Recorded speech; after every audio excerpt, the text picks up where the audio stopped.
আপনারা অনেকেই আপনাদের জন্ম সার্টিফিকেট বের করতে চাইছেন, বিশেষ করে যারা নতুন জন্মগ্রহণ করেছেন তাদের নয়, যাদের বয়স এখন বেশি। ধরুন কারো বয়স 5 বছর, 4 বছর, বা কারো বয়স 25 বছর, 30 বছর, 40 বছর বা 50 বছর, এই ধরনের, মানে আপনাদের অনেক আগে জন্মগ্রহণ হয়েছে কিন্তু আপনাদের জন্ম সার্টিফিকেট নেই, কারণ তখন জন্ম সার্টিফিকেট ছিল না। বর্তমানে আপনারা জন্ম সার্টিফিকেটের জন্য আবেদন করতে চাইছেন, তো সেই জন্ম সার্টিফিকেট এখন আপনারা কিভাবে পাবেন? কারণ বর্তমানে আপনারা জানেন যে ভোটার ভেরিফিকেশান হবে বা এনআরসির একটা খবর শুনতে পাচ্ছেন, যেটা স্পেশাল ইন্টেনসিভ রিভিশন অর্থাৎ SIR। তো এই যে ভোটার ভেরিফিকেশান হবে, এক্ষেত্রে কিন্তু জন্ম সার্টিফিকেট যদি আপনার থেকে থাকে তাহলে সেক্ষেত্রে কিন্তু ভোটার ভেরিফিকেশনের ক্ষেত্রে অনেকটাই সুবিধা পাবেন আপনারা। তো কিভাবে আপনারা ভোটার ভেরিফিকেশনের জন্য বা যে কোনো কাজের জন্য এখন আপনাদের জন্ম সার্টিফিকেটের জন্য আবেদন করবেন, খুব সহজভাবে আপনাদেরকে সেই প্রসেসটা আজকের এই ভিডিওর মাধ্যমে দেখিয়ে দেবো। তার আগে ছোট্ট একটি অনুরোধ, চ্যানেলে নতুন এসে থাকলে চ্যানেলটিকে অবশ্যই সাবস্ক্রাইব করে সাথে বেল আইকনটি প্রেস করে সাথে থাকবেন, এবং অবশ্যই বন্ধুদেরকে ভিডিওটা শেয়ার করবেন। আর ভিডিও ভালো লাগলে অবশ্যই কিন্তু একটি লাইক করে দিয়ে যাবেন। তো সবার প্রথমে যে কোনো ব্রাউজার ওপেন করে আপনি গুগলে আসবেন। গুগলে এসে আপনি সার্চ করবেন জন্ম মৃত্যু। জন্ম মৃত্যু এটা লিখলেই দেখবেন আপনার কাছে জন্ম মৃত্যুর যে পোর্টাল সেটা কিন্তু চলে আসবে, অর্থাৎ প্রথম যে লিঙ্কটি আসবে, এই যে দেখতে পাচ্ছেন জন্ম মৃত্যু তথ্য বলে আমরা লিখেছি, লিখে সার্চ করলাম। তো যখনই আপনি সার্চ করবেন প্রথম লিঙ্কে ক্লিক করবেন, দেখবেন জন্ম মৃত্যু তথ্য .b.gov.in একটা ওয়েবসাইট, তাতে জন্ম মৃত্যু তথ্য লেখা রয়েছে, এখানে আপনি ক্লিক করে দেবেন। এখানে ক্লিক করলে আপনার সামনে পরবর্তী এরকম একটি পেজ চলে আসবে, department of health and family welfare, government of West Bengal. এবার এখানে আসার পর আপনি এখানে 3 লাইন দেখতে পাবেন। এই 3 লাইনে ক্লিক করে এখানে সিটিজেন সার্ভিস দেখতে পাবেন। সিটিজেন সার্ভিসে ক্লিক করবেন, তারপর এখানে বার্থ অপশন পাবেন। বার্থ অপশানে ক্লিক করবেন, তারপর এখানে দেখতে পাবেন বেশ কয়েকটি অপশান রয়েছে।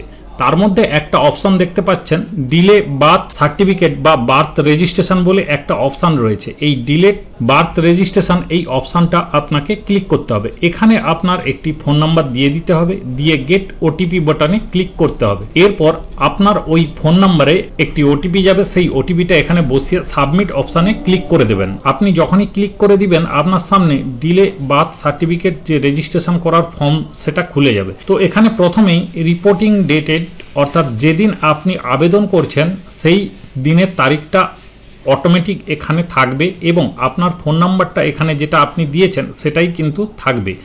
এবার দেখুন আইনগত তথ্য, শিশুর তথ্য দিতে হবে। এখানে শিশু মানে হচ্ছে যিনি, যার নামে সার্টিফিকেটটা হবে তাকে বোঝাচ্ছে, অর্থাৎ আপনার বয়স যদি এখন 30 বছর বা 40 বছর যাই হোক না, যেটাই হয়ে থাকুক, আপনি যখন আবেদনটা করবেন, যার নামে আবেদন করবেন তেনাকে এখানে শিশু বোঝানো হয়েছে, অর্থাৎ এখানে কিন্তু আপনার তথ্যটাই দিতে হবে। তো এখানে কি দিতে হবে দেখুন, ডেট অফ বার্থ, কবে আপনার জন্ম হয়েছে সেই তারিখটা এখানে দিয়ে দিতে হবে। আমি এখানে একটা উদাহরণ দিয়ে বলছি, আপনার জন্মটা হয়েছে ধরুন এখানে 1997 সালে, তাহলে আমরা 1997 এখানে সিলেক্ট করব। এখানে 1997 সিলেক্ট করলাম, আর একটা তারিখ এখানে সিলেক্ট করলাম। তো ডেট, মাস, তারিখ, জন্ম সেটা এখানে সিলেক্ট করলাম। এরপর লিঙ্গ, এখানে ছেলে হলে মেল এবং মেয়ে হলে ফিমেল, এভাবে আপনার যে লিঙ্গ সেটা কিন্তু সিলেক্ট করবেন।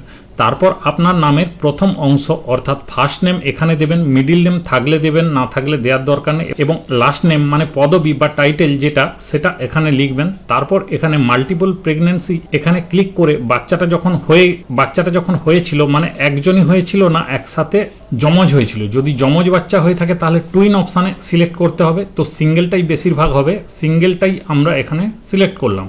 তারপর জন্মের স্থান, কোথায় জন্মগ্রহণ করেছেন সেটা দিতে হবে। প্লেস অফ বার্থ এখানে ক্লিক করে এখানে হসপিটাল না আপনি বাড়িতে জন্মগ্রহণ করেছেন সেটা এখানে বসাতে হবে। আর যদি আপনি নার্সিং হোমে জন্মগ্রহণ করে থাকেন তাহলে আদার্স অপশানে ক্লিক করবেন। তো হসপিটালে যদি হয়ে থাকেন তাহলে হসপিটাল সিলেক্ট করলে সেক্ষেত্রে একরকম ডকুমেন্টস লাগবে, আর হোম যদি সিলেক্ট করেন সেক্ষেত্রে কিন্তু আরেক ধরনের ডকুমেন্টস লাগবে, সেটা শেষে গিয়ে আপনাদেরকে বুঝিয়ে দেবো কি সিলেক্ট করলে কি ডকুমেন্টস লাগবে। তো এখানে দু ধরনের ক্ষেত্রে দু রকমের কিন্তু ডকুমেন্টস লাগে। তো আমরা এখানে বেশিরভাগ ক্ষেত্রে হোমেই হয়ে থাকি, মানে যারা আগেকার দিনে অর্থাৎ পুরনো, বিশেষ করে ধরুন আমার বয়স 30-40 বা তার বেশি, সেক্ষেত্রে তখনকার দিনে কিন্তু বাড়িতেই বেশি জন্মগ্রহণ হতো। তো যদি আমরা এখানে হোম করি, তো এখানে আমি হোম করেই আপনাদেরকে দেখাচ্ছি। তারপর এবার এখানে স্টেট, রাজ্য সিলেক্ট করতে হবে। যদি ওয়েস্ট বেঙ্গলে হয়ে থাকে তাহলে ওয়েস্ট বেঙ্গল সিলেক্ট করবেন। তারপর ডিস্ট্রিক্ট, এখানে কোন জেলায় আপনার জন্মগ্রহণটা হয়েছিল, তো এখানে আপনার জেলার নামটা সিলেক্ট করবেন। তারপর এখানে আরবান না রুরাল এখানে ক্লিক করবেন। যদি আপনি ব্লকের মধ্যে পড়ে থাকেন তাহলে আপনার বাড়িটা যেখানে সেখানে জন্মগ্রহণ হয়েছিল সেটা যদি ব্লকের মধ্যে হয়ে থাকে তাহলে এখানে ব্লক সিলেক্ট করবেন। পৌরসভার মধ্যে হলে তাহলে মিউনিসিপ্যালিটি সিলেক্ট করবেন। ডেভেলপমেন্ট অথরিটি হলে এটা সিলেক্ট করবেন, বড় হলে এটা সিলেক্ট করবেন, আর সাব ডিস্ট্রিক্ট হলে এটা সিলেক্ট করবেন। তো আমরা ব্লকের মধ্যে পড়ছি, ব্লক সিলেক্ট করলাম। তারপর ব্লক বা মিউনিসিপ্যালিটি এখানে ক্লিক করলে এবার আপনাকে কিন্তু আপনার ব্লকের নাম বা পৌরসভার নামটা সিলেক্ট করতে হবে। এখানে সিলেক্ট করে নিলাম। তারপর এখান থেকে আপনার পঞ্চায়েতটা সিলেক্ট করতে হবে, লিস্টেই চলে আসবে। আর আপনি যদি পৌরসভা সিলেক্ট করতেন এখানে পৌরসভার নামগুলো কিন্তু চলে আসতো। লিস্ট থেকে আপনাকে সিলেক্ট করতে হবে। তারপর ভিলেজ অথবা টাউন, এখান থেকে আপনার গ্রামের নাম সিলেক্ট করতে হবে বা শহরের নাম সিলেক্ট করতে হবে। আর এখানে পিনকোড, এখানে আপনাকে আপনার পিনকোডের নাম্বারটা লিখতে হবে। আর অ্যাড্রেস লাইন 1 যদি আপনি ঠিকানা আরও দিতে চান সেটি আপনি এখানে দিতে পারেন, নইলে দেওয়ার দরকার নেই। অর্থাৎ যেগুলো লাল রঙের স্টার চিহ্ন দেওয়া রয়েছে সেই ঘরগুলোই কিন্তু আপনাকে ম্যান্ডেটরিভাবে পূরণ করতে হবে, বাকিগুলো না পূরণ করলেও কোনো সমস্যা নেই। তারপর পিতার তথ্য মানে আপনার বাবার তথ্য দিতে হবে। আপনার বাবার নামের প্রথম অংশ এখানে দেবেন, যদি মিডিল নেম থেকে থাকে এখানে মিডিল নেম দেবেন। আর পদবি অর্থাৎ নামের শেষাংশের ঘরে দিতে হবে টাইটেলটা। ইমেল আইডি যদি থাকে দেবেন, না থাকলে দেওয়ার দরকার নেই। মোবাইলটা এখানে বসাবেন। তারপর টাইপ প্রুফ এখানে ক্লিক করে আপনার বাবার যে কোনো একটা ডকুমেন্টস আপনাকে সিলেক্ট করতে হবে। আধার, ভোটার, খাদ্যসাথী মানে রেশন কার্ড, যে কোনো একটা ডকুমেন্টস আপনি সিলেক্ট করতে পারবেন। আমরা আধার সিলেক্ট করলাম, আপনি ভোটারও করতে পারেন। তারপর আইডি প্রুফ নাম্বার, এখানে আপনাকে সেই কার্ডটা অর্থাৎ যে কার্ডটা আপনি সিলেক্ট করলেন সেই কার্ডের নাম্বারটা এখানে বসাতে হবে। এখানে আধার সিলেক্ট করেছি, এখানে তাই আধার নাম্বার দেব। আপনি আধার কার্ড সিলেক্ট করলে এখানে ভোটার কার্ডের নাম্বার, আপনি ভোটার কার্ড সিলেক্ট করলে এখানে ভোটার কার্ডের নাম্বার দিতে হতো। তারপর আপলোড আইডি প্রুফ, এখানে আপনাকে ক্লিক করে 250 কেবির মধ্যে সেই ডকুমেন্টটিকে আপলোড করতে হবে। আমরা যেহেতু আধার কার্ড সিলেক্ট করেছি তো আধার কার্ডের কপি সামনের দিক পেছনের দিক দুটো দিক কিন্তু একসাথে আমাদেরকে এখানে আপলোড করতে হবে।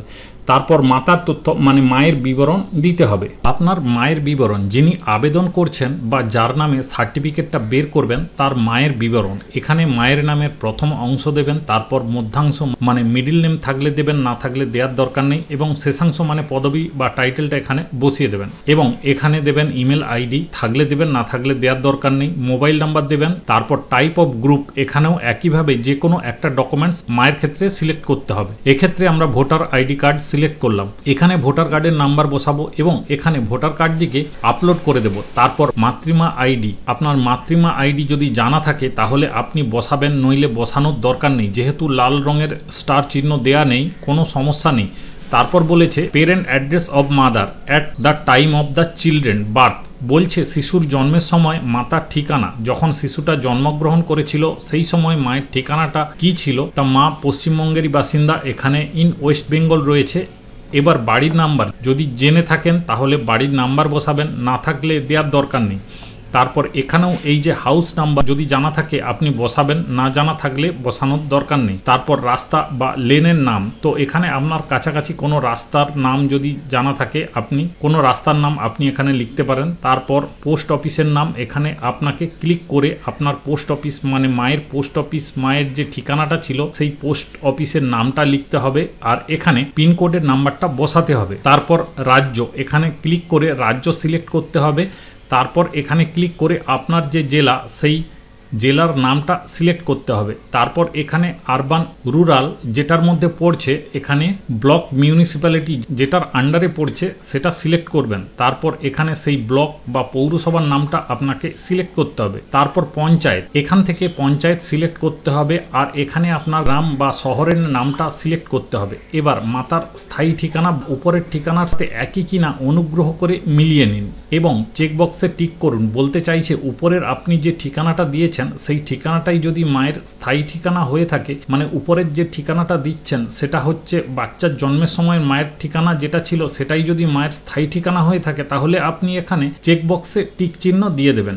তাহলে উপরের যে তথ্যগুলো দিয়েছেন অটোমেটিক নিচে কিন্তু পূরণ হয়ে যাবে। আমাদের ক্ষেত্রে একই ঠিকানা, সেই কারণে আমরা টিক চিহ্ন বসিয়ে দিলাম। তো উপরের যে ঠিকানাগুলো আমরা দিয়েছি, যে তথ্যগুলো দিয়েছি, নিচেও কিন্তু অটোমেটিক এই ঘরে পূরণ হয়ে গেছে। আর যদি ঠিকানাটা আলাদা হতো তাহলে এইখানে এই যে টিক চিহ্নটা যেটা রয়েছে এটা দেওয়ার দরকার নেই, তখন আপনাকে আলাদাভাবে এখন যেখানে বসবাস করে সেই ঠিকানাটা এখানে পূরণ করতে হবে। তো আমাদের যেহেতু একই ঠিকানা তাই টিক দিলাম, অটোমেটিক পূরণ হয়ে গিয়েছে। এবার সংবাদদাতার তথ্য, কে সংবাদটা দিয়েছিল অর্থাৎ ইনফরমেশন, বলছে সংবাদদাতা দেওয়া ঠিকানা স্থায়ী ঠিকানার সাথে একই না অনুগ্রহ করে মিলিয়ে নিন এবং চেকবক্সে ক্লিক করুন। তো যদি সংবাদদাতার ঠিকানা উপরের স্থায়ী ঠিকানার সঙ্গে একই হয়ে থাকে তাহলে এখানে টিক চিহ্ন দিয়ে দেবেন। আমাদের ক্ষেত্রে একই ছিল, আর নইলে আলাদাভাবে এখানে কিন্তু বসাতে হতো। তো এবার এখানে কি বলেছে, ডেজিগনেশনে বলেছে আশা না আদার্স কে সংবাদটা দিয়েছিল। যে বাচ্চা জন্মগ্রহণ করেছে যদি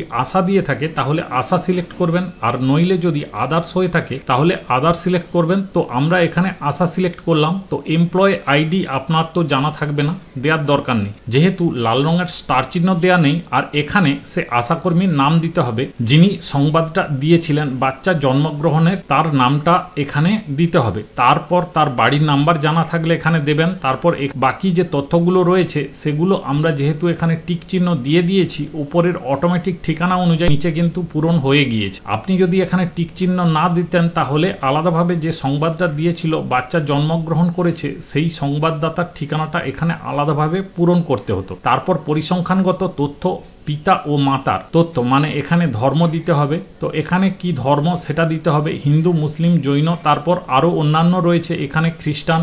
তো এখানে যে ধর্মটা হবে সেটা সিলেক্ট করবেন। তারপর এখানে পিতার শিক্ষাগত মান, পিতা কতদূর পড়াশোনা করেছে, তো এটা আপনি এখানে সিলেক্ট করবেন। এখানে ক্লাস 1 পর্যন্ত সর্বনিম্ন দেয়া যাবে। তো আপনার ক্ষেত্রে যেটা হবে সেটা আপনি এখানে সিলেক্ট করে নেবেন। তারপর এখানে রয়েছে ফাদার্স অকুপেশন, পিতার পেশা। তো পিতা কি করেন সেটা এখানে দিতে বলেছে। যদি এগ্রিকালচার লেবার হয়ে থাকেন, মানে কৃষি শ্রমিক হয়ে থাকেন, তাহলে সেটা সিলেক্ট করতে পারেন। আর অন্যান্য এখানে জীবিকা রয়েছে, এই জীবিকার মধ্যে যেটা আপনার হবে সেটা সিলেক্ট করবেন। তারপর মাতার শিক্ষাগত মান, মা কতদূর পড়াশোনা করেছে সেটা এখানে সিলেক্ট করবেন। এখানে সমস্ত কিন্তু লিস্টে দেয়া রয়েছে, এখান থেকে আপনি সিলেক্ট করে নেবেন। তারপর এখানে মাতার পেশা, মা কি করে সেটা এখানে রয়েছে, এখান থেকে কিন্তু আপনি সিলেক্ট করে নেবেন। তারপর অন্যান্য তথ্যতে বলেছে প্রথম বিবাহের সময় মাতার বয়স পূর্ণ বয়সে, মানে মায়ের যখন প্রথম বিয়ে হয়েছে, প্রথম বিবাহের সময় মায়ের তখন বয়স কত ছিল যখন বিয়েটা হয়েছে মায়ের, তো এখানে আপনাদেরকে সেটা উল্লেখ করতে হবে। তো এখানে ক্লিক করলাম। ধরুন মায়ের বিয়ে হয়েছিল তখন মায়ের বয়স ছিল 25 বছর, আমি এখানে 25 লিখে দিলাম। তারপর বলেছে এখানে যে বাচ্চার জন্মের সময় মায়ের বয়স পূর্ণ, যখন বাচ্চারা জন্মগ্রহণ করেছে তখন মায়ের কত বয়স হয়েছিল, তো আমরা এখানে লিখে দিলাম 30। তারপর এখানে রয়েছে এই সন্তান সহ মাতার জীবিত প্রসূত সন্তানের সংখ্যা, মানে সেই মায়ের মোট কতগুলো সন্তান, এই সন্তানটাকে নিয়ে সেটা লিখতে হবে, যোগ করে লিখতে হবে। যদি মায়ের একটি সন্তান হয়ে থাকে 1 লিখলেন, যদি 2টা হয়ে থাকে তাহলে 2 লিখবেন। তারপর বলেছে গর্ভের স্থিতিকাল সপ্তাহে, তো এখানে প্রেগন্যান্সি উইক দিতে বলেছে, কত সপ্তাহে বাচ্চাটা প্রসব করেছে। এখানে আমরা 39 বসিয়ে দিলাম, আপনারা আপনাদের মতন বসাবেন। তারপর প্রসবকালীন পরিচর্যা, এখানে ক্লিক করবেন।